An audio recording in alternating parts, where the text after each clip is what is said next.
and we want the fans out of their seat. We want to score goals. We want to give them, momentum on our side, and then on the flip side is when we don't have the ball, is it we got to be dogs.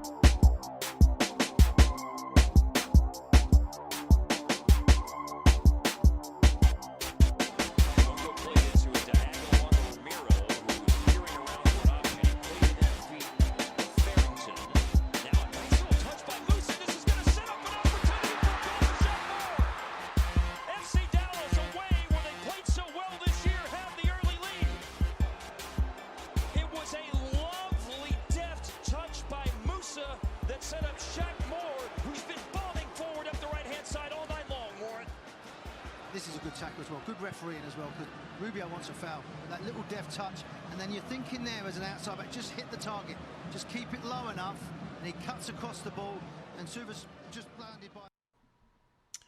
And we're live. Welcome everyone to the Afterburn Soccer Show. We're still expecting one other voice here, but it's good to be live a little bit earlier on a Monday evening to talk FC Dallas, North Texas Soccer Club. A busy weekend for Dallas-Fort Worth teams connected to the FC Dallas. As FC Dallas traveled down to Austin, and North Texas was at home against St. Louis City too. So thanks for joining us, everybody. Hope we get some eyes and ears. If you have comments, questions, send them into the chat. Of course, I'm Nathan. You can follow me at Afterburn Soccer.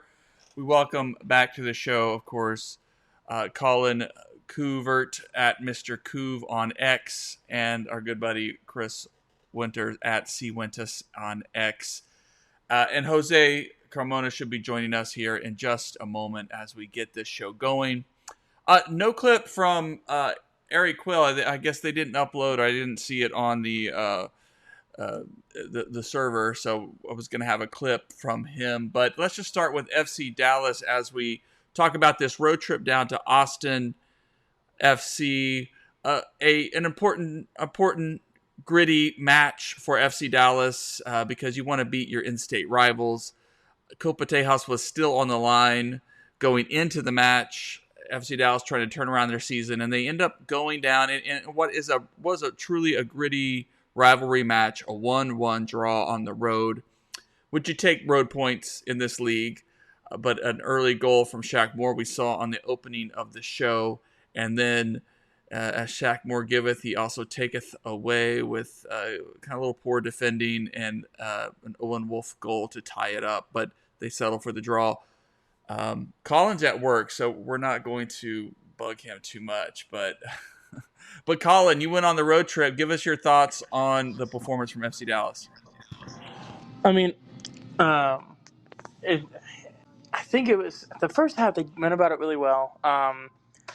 We know how Nico likes to play the ball and how to play, and they're without Brendan Vasquez, who's their leading the goal scorer, I believe, and their DP this season. He's been hurt for a couple of weeks now, and he's going to be hurt for a little bit longer. So they were only really going to attack from the wings, and they had Ilya Sanchez, who's 34 years old and slower than a Mack truck doing and everything. It's dude's just slow as balls, and then you got Danny P, who is aggressive, but he cost Austin 2 counterattack chances because he fell early and we couldn't capitalize. So putting them in the middle is very bold from Nico with Owen and Bakari on the wings. And with how we played that 5-back, like playing super deep, it had to be one of those situations where they were going to have to cross and to score. And their players even said in post-match press conferences, having to listen to those with my buddy in the car that's an Austin fan who's listened to those, and I heard him in the back seat, they were mad at themselves because they, something I was saying the first half was all they need is 1 or 2 crosses to the back post and we're cooked. Kumungo's not winning a header over anyone on that front line. Even Diego Rubio, he's not winning a header over him. And neither is Shaq Moore, especially when Shaq Moore gets penalized for jumping over the back of someone in the first half on a really good opportunity that would have been a shot on target because he took the touch down with the header. And, it was a full-on shot on target if he took it.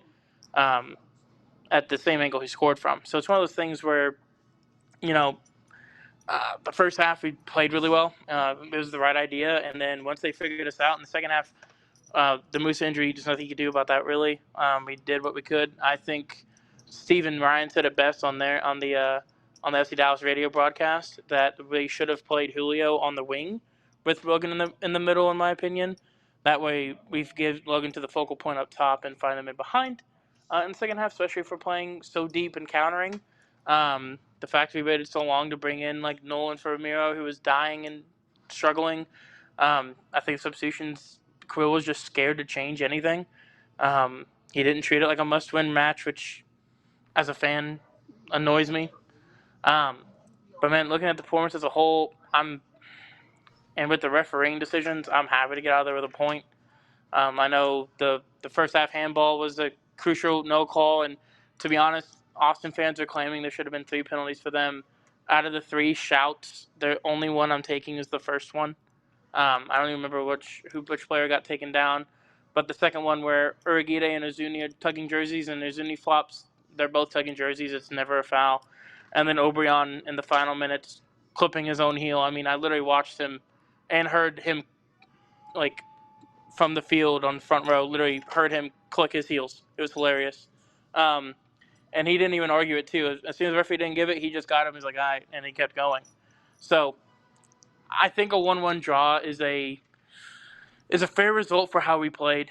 But obviously with that first half PK, it's a little nauseating to look at that game and think, okay, if we went up 2, how would we have done it differently? Would we have bunkered more? Would we have flowed more? Like, what would we have done? But overall, I'm not overly joyous with the performance, but I'll take a point on the road in Austin any day. If you gave me that point beforehand, I would have taken it. So yeah, I mean, a point's a point. Chris, your reactions to that performance? Yeah, I mean, kind of the same. I mean, it's one of those leaves you with a mixed bag of feelings, just because on one hand you see the handball early on, you're like, after the game, you're like, man, we could have left with 3 points, and then getting figured out in the second half, you're just kind of like, okay, maybe 1 point's kind of a blessing in disguise. So, I mean, I wasn't too thrilled about the performance, but I think overall, I'll take a point. Looking at the rest of the schedule, not to kind of jump too far ahead, but looking at the rest of the schedule, it feels like there's a lot of points available. So, you got to take them when you can. Yeah, I mean, I'm with you guys. It's just, going up, being up 1-0 going into the half. You're hoping that knowing that Austin was going to come back and push. I mean, that's what home teams do, and that's what any team is going to do. But kind of hoping that maybe they would just find a way to gut this one out and get the 3 points. It would have been huge, but this is what happens in this league, and you make a mistake. It's what happens to this team. I mean, that back post goal was just like, hey, we've seen that kind of mistake all season long, and so it's just. This is who this team is still, unfortunately. But if you grade the 2 halves, I thought the first half was much stronger from FC Dallas. Austin certainly had an opportunity or 2, but yeah, really the second half is where it just seems like FC Dallas didn't make the right adjustments to what Austin was trying to do. And I'm sure Quill would look back at that and go, oh, maybe I should have tried something else. But I don't know. I don't know what's going through his head as he watches what's unfolding. But, of course, the big storyline kind of out of this one is Petar Musa coming off at half. He had the little flick there, the assist, that just the guy is in such incredible form. We got to keep him as long as we can. But disappointing because maybe if he had come back on, Austin wouldn't have felt so comfortable pushing so hard forward. Maybe they would have had to stay a little honest, but without him, maybe they weren't so scared of what some of the FC Dallas attack could have done. Certainly, Anderson Julio didn't look super great, but the word after the game that I asked Quill about it after the game, and it just was a precautionary, just a tight hamstring, nothing that Quill seemed super concerned about, but they just didn't want to make it worse if they gave him another 10 to 15 minutes. So that's a little bit of good news, hopefully, although I saw just a tweet back at me that the team said Paxton was just a knee bruise, and he's been out for weeks. So it is. Take it with a grain of salt, right? Take it with a grain of salt right now, but hopefully it is nothing. nothing super serious. Um, you know, Colin, Chris, I don't know. We're only the transfer window, I guess, is coming to a close pretty quick here. I I'm think 3 guessing. days, Well, 3.5 days. yeah, 3.5 days. That's right. Yeah, and so I'm guessing we're not going to see any last minute moves. There hasn't been any chatter. I mean, we'd love a defender to come in, at least, push the team a little bit. But at this point, I don't know. I don't know if Dallas is working the phones or anything like that. What's Chris? You sensing that this team is going to make a move? Are we pretty stuck, kind of with? It Yeah. it feels like they're kind of got their heels dug in. I mean, it's which is unfortunate as an FC Dallas fan. You wish that your team would be making moves that are so crucial to the success for this team because you took off Petar Musa in the second half, and all of a sudden, we're worried that we're not going to be able to score another goal. And defensively, if you have another center back there, or maybe a wing back that is a little bit more skilled after getting rid of Farfan, you're like, okay, we're a little bit more comfortable now. But I don't know. It just kind of makes me worried that, obviously, thankfully it was just a precautionary. But like you said, we've been told in previous times that, Paxton was just a knock on his knee or, what have you. But I don't know. It's a little worrisome, but Yeah. Yeah, and and boy, Quill is really trusting. And here's our here's our man. All right, Jose, thanks for joining us. there we Jose. go. I know. I bet never, I guess. Yeah, we've just been talking about the FC Dallas draw, Musa's injury, and really talking about the transfer window right now. Just it doesn't seem like Dallas is going to be making a move, despite the need for a wingback, a defender. I've just been intrigued by Quill really trusting Kappas, really turning to Christian Kappas. And not sure I'm seeing it from Christian Kappas. Certainly don't mind him as a interesting story, a good squad guy to bring home. But yeah, kind of interesting to see Quill really see something that he wants out of Kappas. But what were before we hit that though? What were your thoughts about the draw against Austin, Jose? You mean the robbery? Because that was a freaking handball, and I don't have any clue how that doesn't get called, and Dallas doesn't win 2-1. Dallas was robbed. So yes, I'm happy that FC Dallas got a point because they could have easily been screwed over even more. But at the end of the day, I'm upset about that no call. I mean, come on now. That's just sickening to rewatch that. And I guarantee you, if that would have been on the opposite side, it would have been called.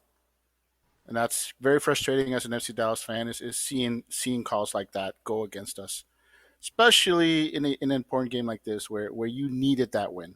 Mm-hmm.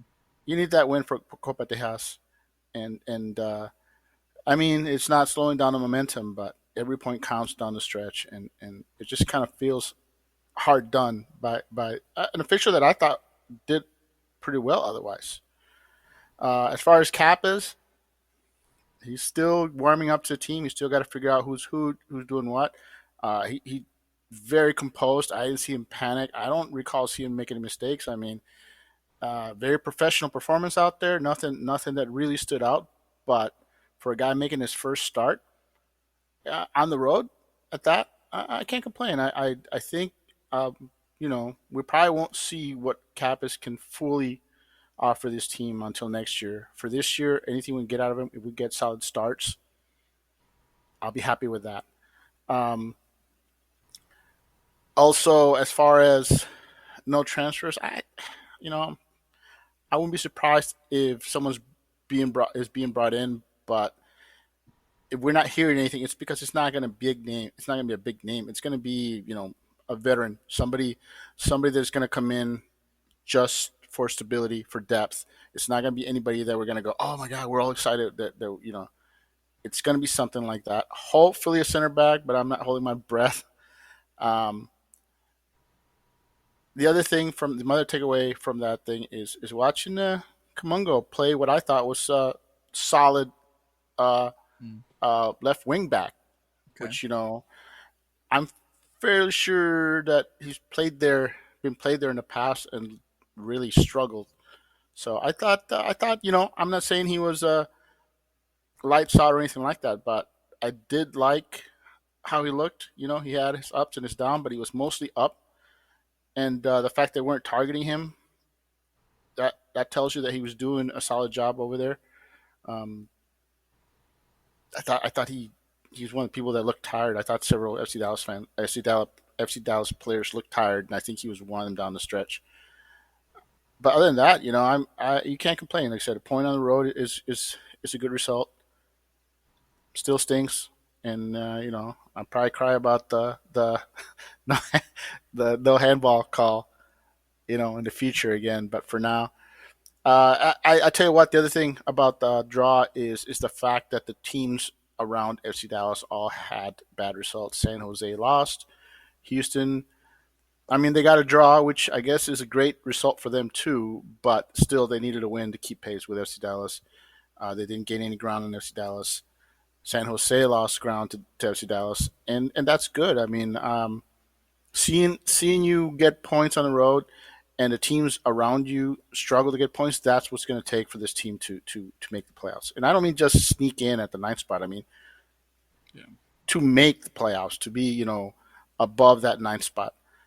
If results around them go our way, which was nice little thing to see the following day. Yeah, good stuff. I mean, uh, yeah, I think that's the thing.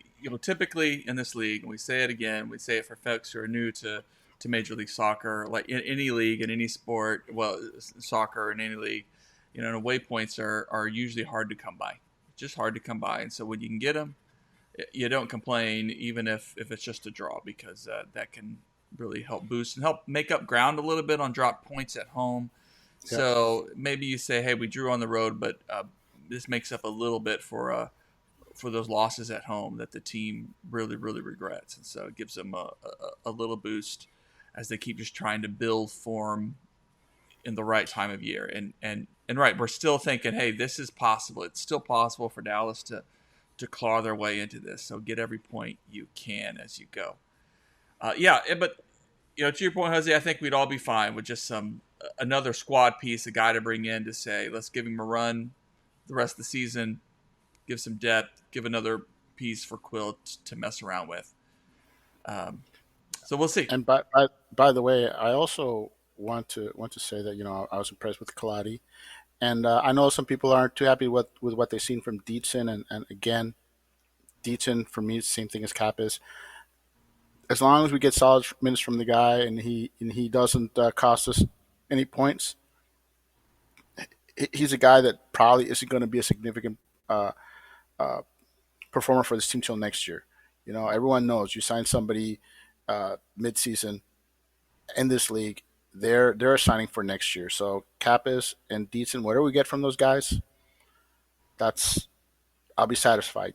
I'm not gonna sit here and call them busts if they don't have great second. The last what 8 games or so, because that's the norm. The norm is it takes a player a while to acclimate.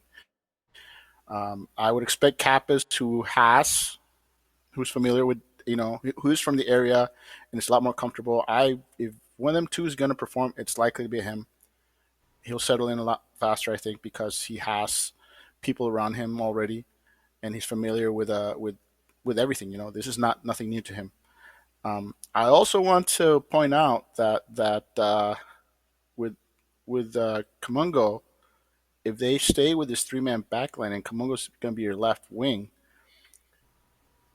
we need to figure out who his backup's going to be, because I don't think it's a coincidence that uh, Jesus Christ, now I'm drawing a blank. Came in at played midfield instead of left back. Nolan. Hmm.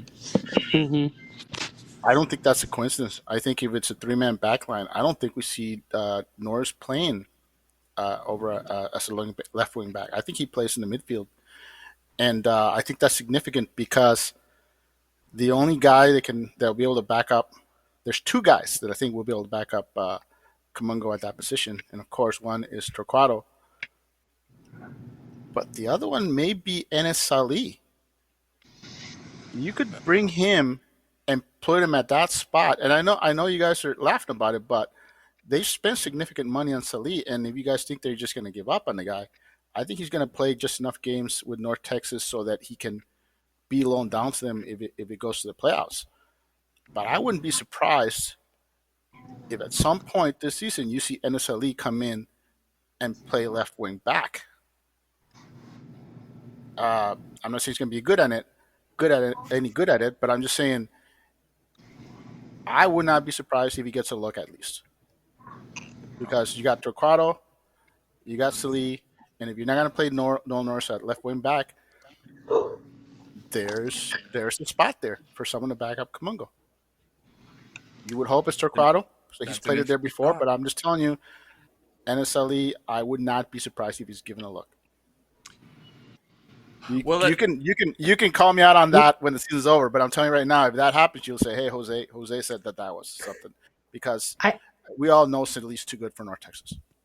I mean, I definitely agree. I thought, not changing subjects too much, but he definitely played well. I feel like for North Texas, I think the only thing I would worry about is his ability to defend offensively. I thought he would definitely fit the part. He's extremely fast. He brings a lot of width to the offense, but defensively, that would be my only thing. And I don't know how tall he is, but height wise, he seems pretty undersized too. He's tiny, but at the same time, but I see what you're saying. You put them at left wing back because then you don't have to worry about their defense. I mean, let's face it. You look at both of our guys that start at left wing back and right wing back. They're not known for their defense. Yeah.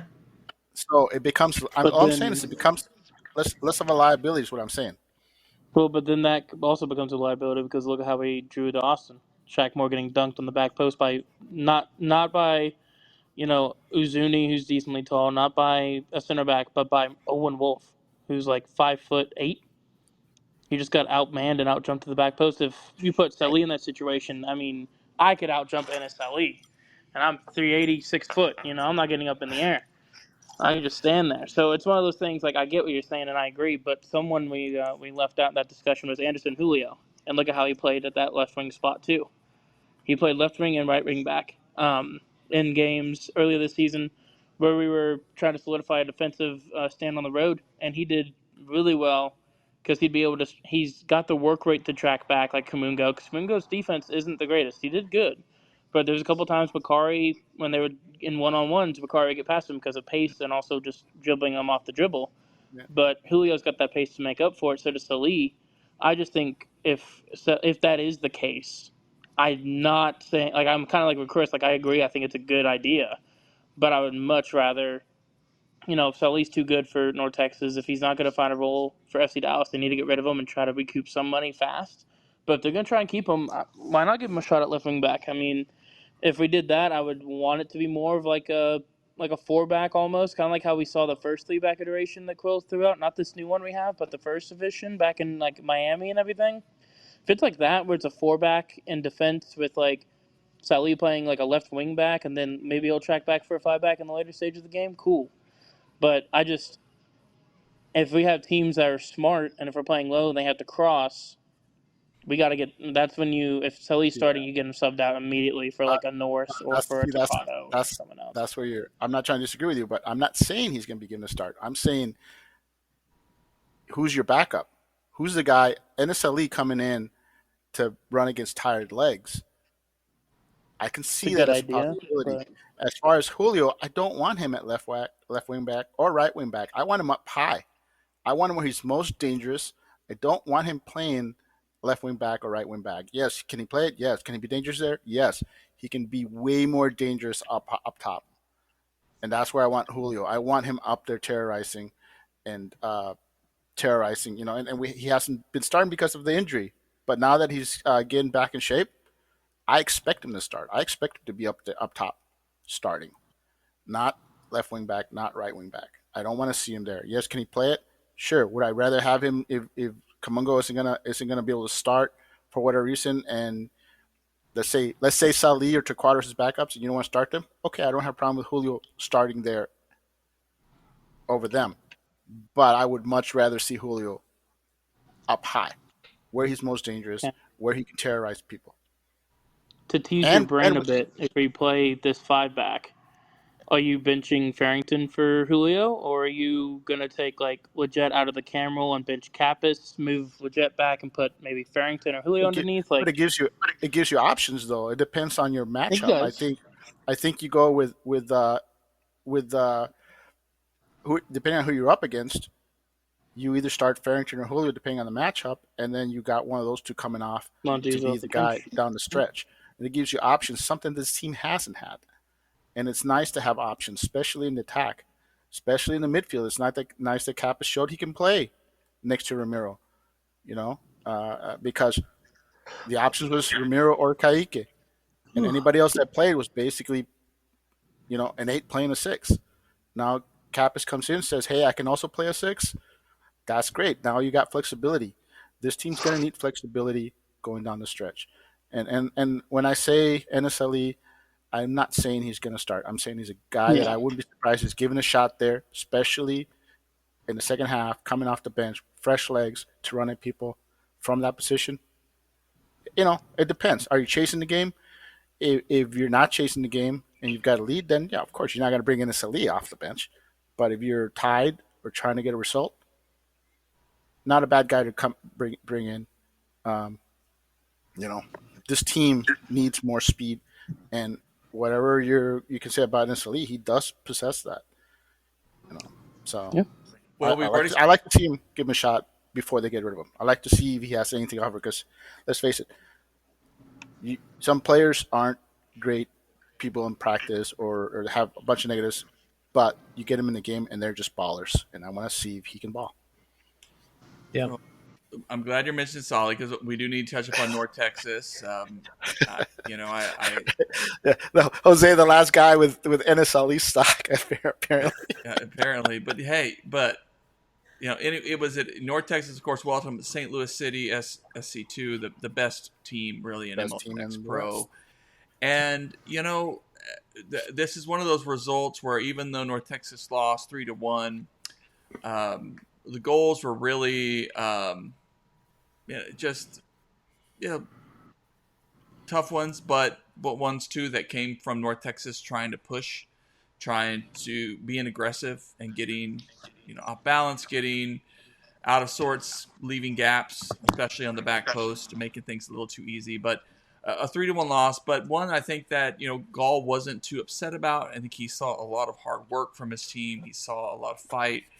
Sali made his first appearance when North Texas is coming back off of his loan with Al Riyadh.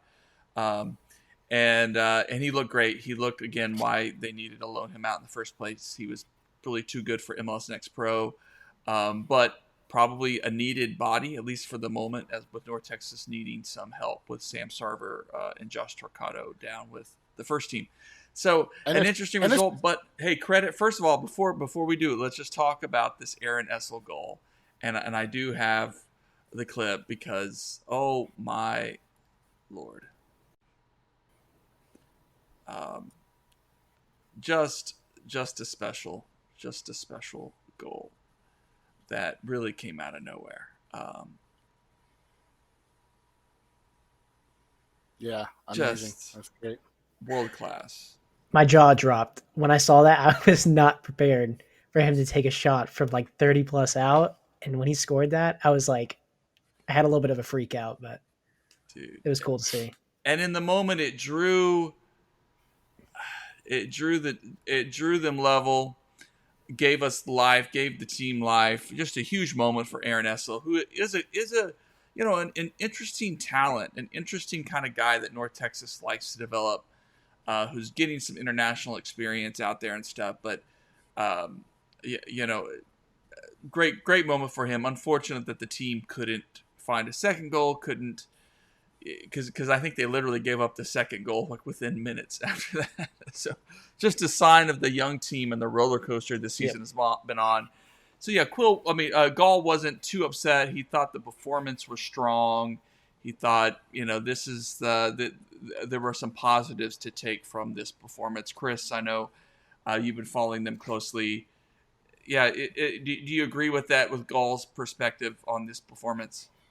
Oh, 100%. I felt like despite the 3-1 scoreline, it was very much a game where they kind of walked away with heads held high just because you're playing the best team in St. Louis, who's been on a tear as of late and a huge unbeaten streak. Everyone looked great too. I mean, aside from the very last goal that was scored, I think in like the 92nd minute, it was 2-1 for, pretty much the whole game. The team looked great.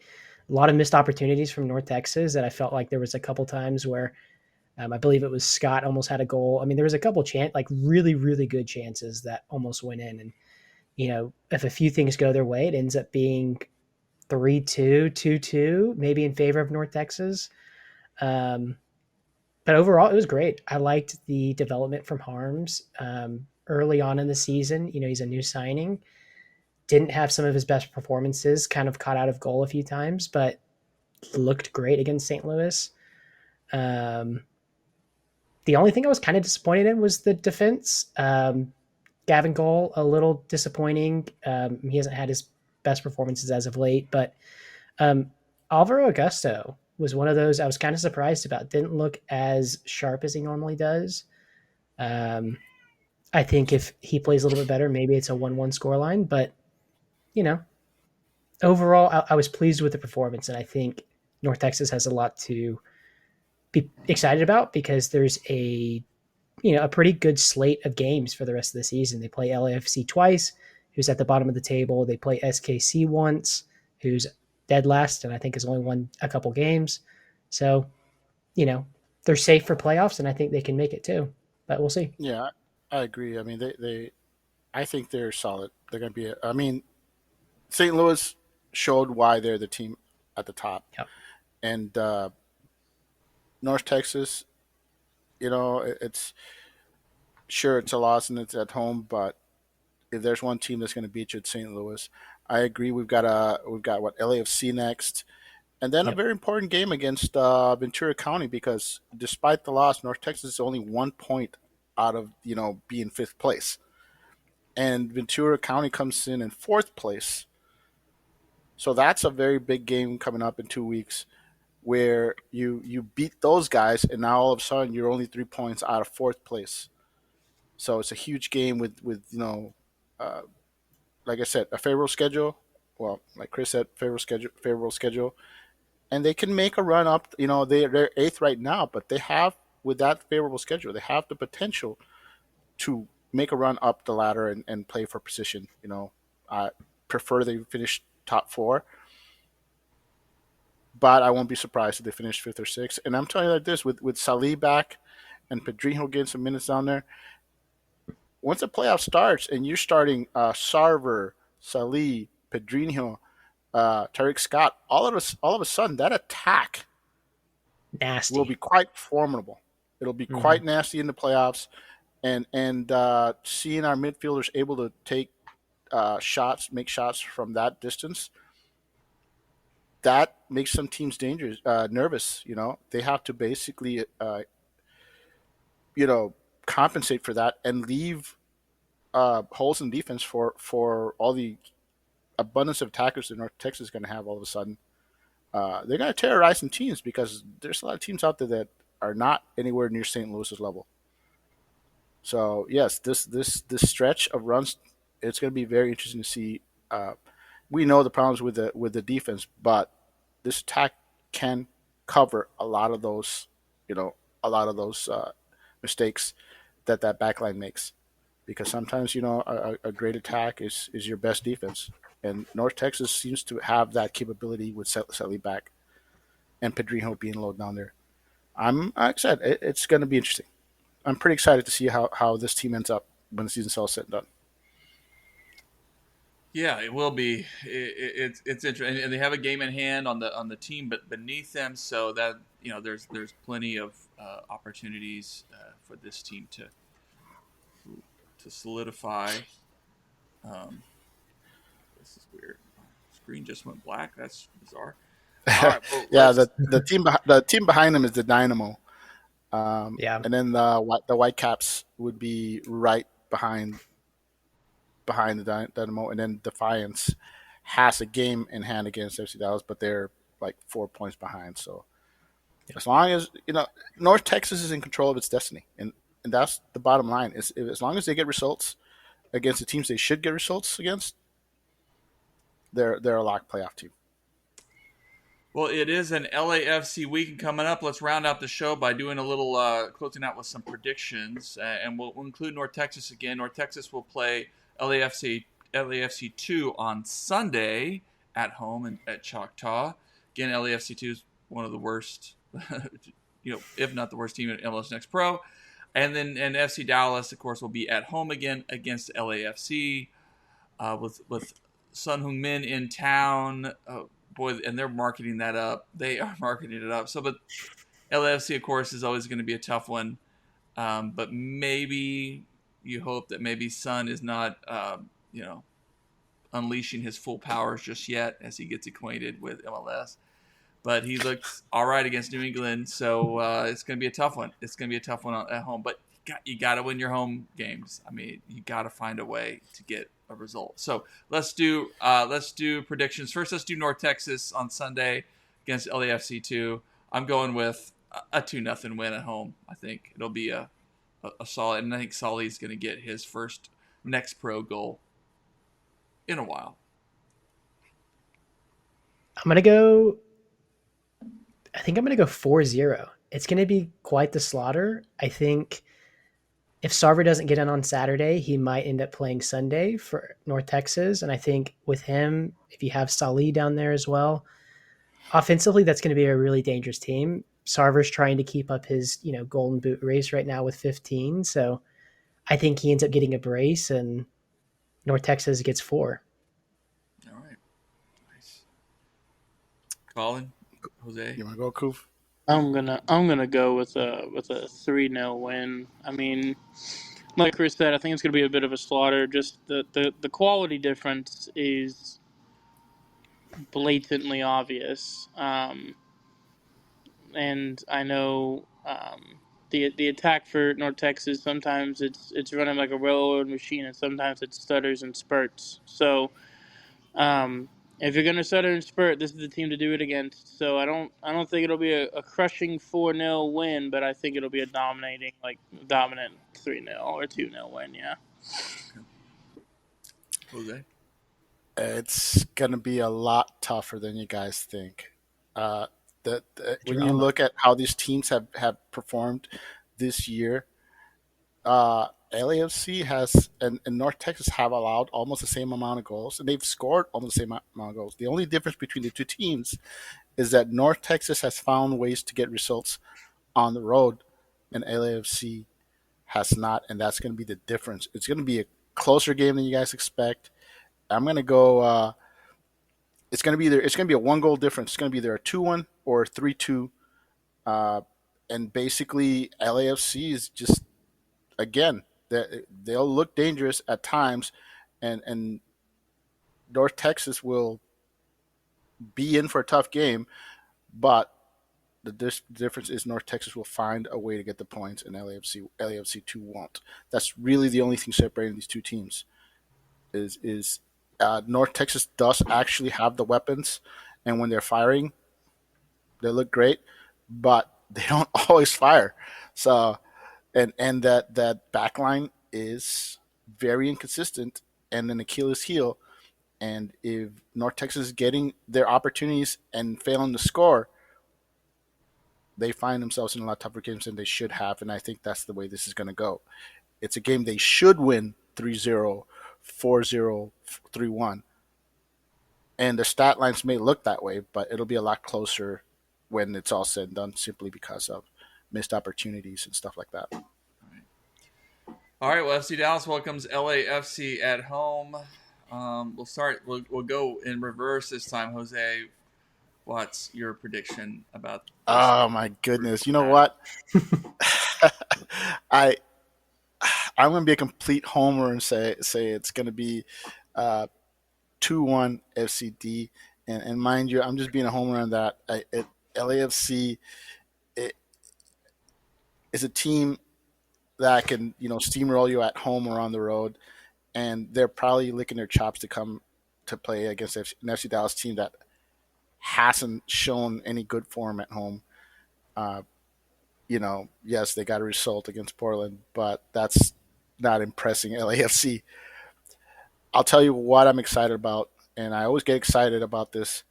Is LAFC is one of those teams that is not gonna play a mid block or a low block against FC Dallas. They're not gonna respect the FC Dallas attack. They're gonna come after FC Dallas, and a team like FC Dallas has always thrived against those kind of teams. It's gonna be a fun game. It's gonna be back and forth, and if FC Dallas wants to get a result from this, they better score when they have chances, because teams like LAFC will punish you if you don't convert those. All right. So, did you say the result, the score? I said 2-1. 2-1. Okay. All right. Good. Colin. You're optimistic, and I'm not. 2-0 loss. I think. I mean, I'm just And gonna be realistic, man. Just flipping it. The I optimism. can't disagree with that. The optimism is just not there. I mean, like, I think the one we had one game at home where I was like, oh, we're gonna turn this around, and then the next game we got absolutely like smacked in the face. So I'm just being real. It's gonna be. This is gonna sound the most generic statement ever, but it's whoever's gonna score the most goals is gonna win. And what I mean by that is both LAFC and FC Dallas's defenses are leaky and terrible, but it's gonna be up to the offense of taking advantage and finishing those chances. And I look at LAFC's front line of Buanga, Son, and then I know Under's not there anymore, so the right winger right now is missing me. It was the America winger too, but I think he went back from his loan too. So it's one of those things where they have an elite front line for MLS, let alone other leagues. So it's just one of those things where, compared to our defense, I don't think we do well at home. If Coach starts like he has been the past couple of games, expect a revenge game and that dude to ball, because that dude's ready. Let's just say that. So I just think the emotions and then the quality on the field, I just don't think Dallas will keep up, especially if we play like we did that second half against Austin or any game at home besides the one dominating win we had. And it was such a blunder this year and a luck fest that I don't even remember or care to remember it. So it's just one of those things, man. We'll see how it goes. I'm expecting a 2-0 loss. And then before because it'll probably be the last thing I say, shout out the Collodi family. I talked to them in Austin, and they watched the show. So I just want to say, Michael, Julie, love y'all. Y'all are awesome. I appreciate y'all for watching and tuning in, whether it's live or the audio broadcast. I think they do both sometimes, or watch the video on YouTube. But I appreciate y'all, and I know we all do too. So love y'all. And really, really great performance, Collodi. That's awesome. Fun, but yeah, that's awesome. It was a great performance. Chris. I think I'm going to split the difference. Honestly, I'm going to go 2-2 draw. I think Jose brings up a great point. Defensively, there are some holes for LAFC. I think FC Dallas matches up really well against them. I think Colin also brings up a great point, but FC Dallas is FC Dallas, and we have our holes on the defense. I think it's going to be somewhat of a high-scoring game, and I think we're going to end at 2-2. I'm cautiously optimistic too. Not just, I mean, I do think, a win, a draw on the road. I think Dallas is figuring some things out. Not that it's going to mean we're going to become a dominant team or anything like that, but I just do think this team is figuring out how to be a team again, and there's going to be blips and bumps on the road in that. But I'll go with the 1-1 draw. I think someone from LSU is going to do a fantastic, phenomenal goal. And FC Dallas is going to put in a solid performance at home. And that phenomenal goal will nullify something, a Musa moment again. And part of my question is, everything lies through Musa's health. If he's healthy this week, if he can start and play on Saturday, I feel good that Dallas is going to find a way to score, because the guy's just in such good form. But But yeah, but I'm with you. It can go other ways too pretty quickly. One thing is, it may be one of these home crowds that doesn't feel like a home crowd because there's going to be a lot of the Korean community coming out to see Son Heung-min play and support him as they've done before with other players, Korean players in the past. So it should be a raucous and fun crowd, and that could help Dallas. It could hurt Dallas. So we'll see. Well, let's leave it there. Thanks guys for popping on tonight at a different time, a little bit earlier than normal, but we may keep this time going forward just because of family schedules on my end and stuff. I hope Colin sells a lot of Pokemon and Xbox games or whatever it is he's selling. But We need the hookup. Yeah. All right. Good night, All everybody. right, guys. Good night. We'll of course post the audio a bit later, and appreciate everyone's support. All right. Good night.